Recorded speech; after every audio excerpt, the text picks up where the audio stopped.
आता तुम्हाला काय सांगा, हा आहे थ्रेड चार्ट बरोबर. आता आपण जी काय थ्रेड कटिंग करणार आहे कोणती आहे ती BSW इंटरनल आहे की एक्सटर्नल.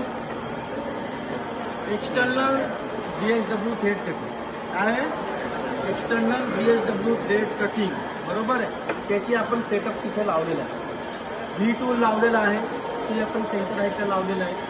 आणि आता आपण लिव्हरची सेटिंग त्यामध्ये आपण आता काय लावणार आहे, TPI बरोबर. TPI म्हणजे काय, थ्रेड पर इंच. काय TPI मीन्स थ्रेड पर इंच बरोबर. त्यानुसार ही सेटिंग लावली की आपल्याला तिथे त्या थ्रेड त्या जॉबवरती कट होताना दिसणार आहे. आता इथे बघा हे 60, 55, 56, 52, 48 हे लिव्हर्स आहे आणि त्या लिव्हर लावले की एका इंचामध्ये 52 थ्रेड होणार आहे, एका इंचामध्ये 60 थ्रेड होणार आहे.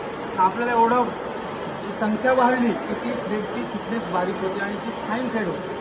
आपल्याला फाईन थ्रेड एवढी करायची नाही. आपल्याला काय करायचं आहे, कमीत कमी 12 TPIची आपण थ्रेड लावू. काय करू, 12 TPI म्हणजे काय, एका इंचामध्ये 12 थ्रेड. थ्रेड पर इंच म्हणजे काय, एका इंचामध्ये थ्रेडची संख्या बरोबर.